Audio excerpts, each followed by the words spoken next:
Sports Radio 610 presents In the Loop with John Lopez and Landry Locker. Let's revisit what Jeff Bagwell had to say about Jose Abreu, one of the worst players in baseball right now. I mean, I'm not I'm not overselling it. He's one of the worst players in baseball right now. He's an expensive ball player. Supposed to be a Yuli Gurriel upgrade. I think we all expected that. He definitely hasn't been that. But Jeff Bagwell, before the Astros brought in a general manager, well, it's one thing to say you like the guy, but the way Jeff Bagwell was feeling himself and talking about this, sheesh. This is Jeff Bagwell talking about the pursuit of Jose Abreu and why he believed that Jose Abreu was going to be just what the doctor ordered for your Houston Astros. He was our number one target.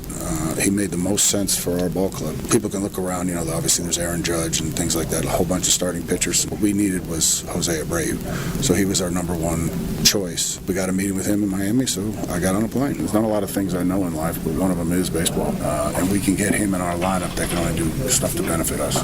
He's going to be a type of guy that fits in perfectly here. I'm just a voice of how I see baseball and how I see the other things in baseball that just aren't numbers. Numbers are important, don't get me wrong, but there's other things that matter, and that's part of the reason why Jose is a perfect fit.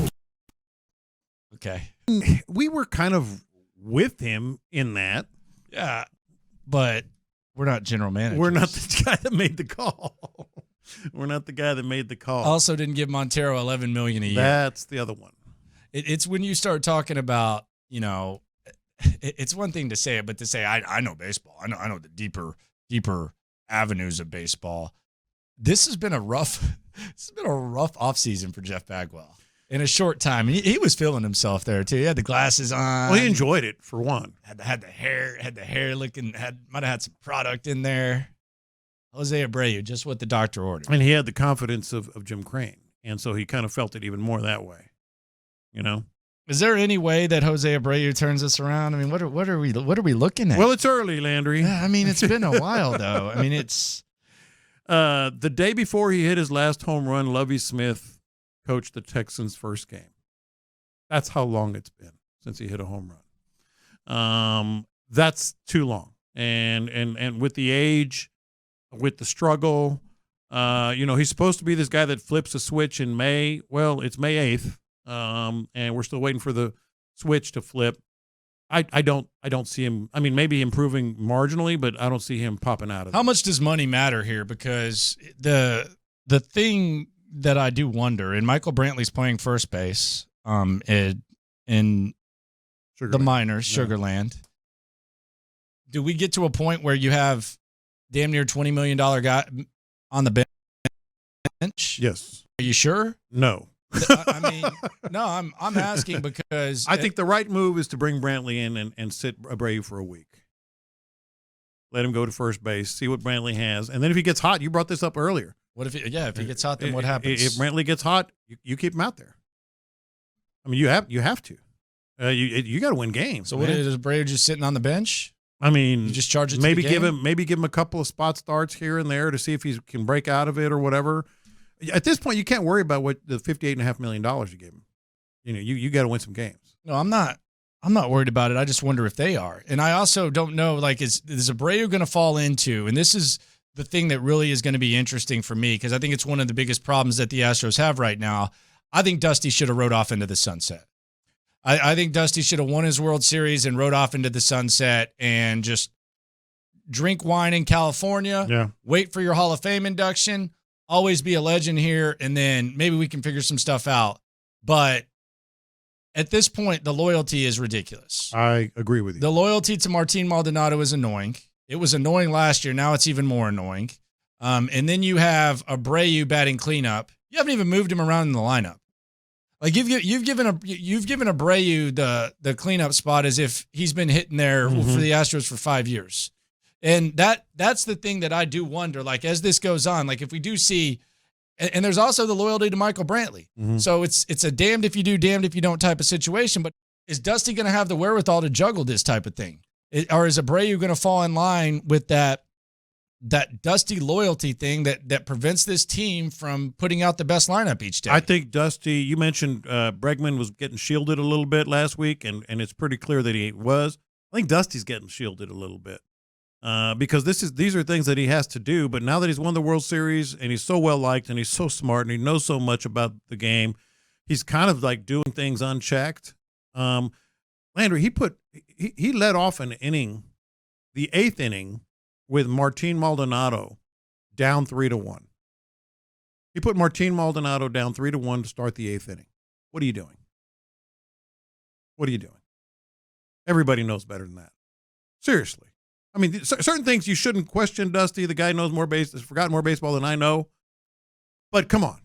What are you doing? Yeah, but the Maldonado thing's just over-romanticized. Yes. And what are you doing? We've witnessed it. There's tangible things. Like he gets credit when they pitch well. When they don't pitch well, you don't hear anything about it.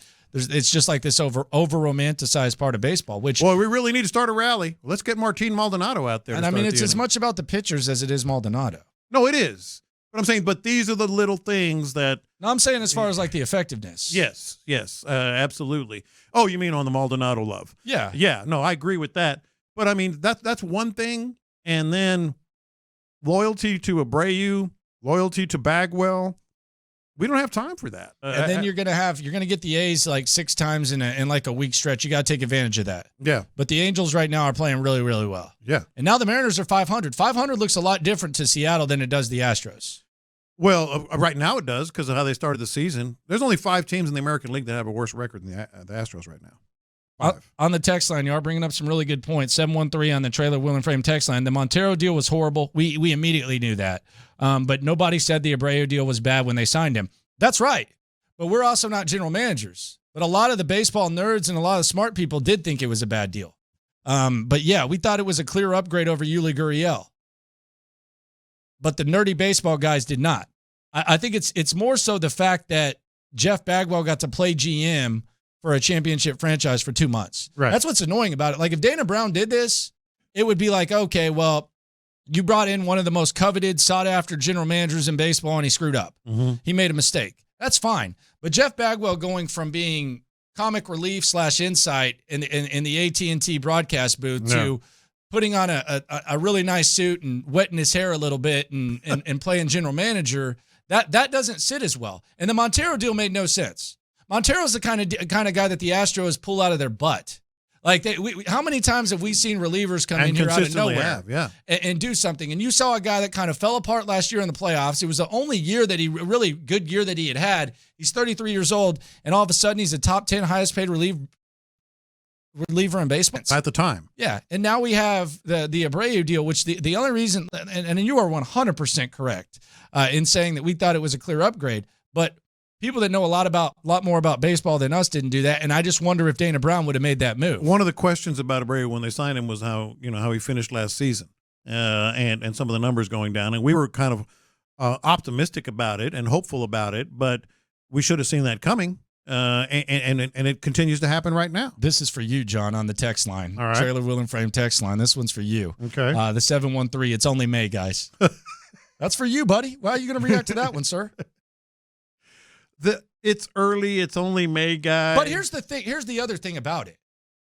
Last Friday, what did we say?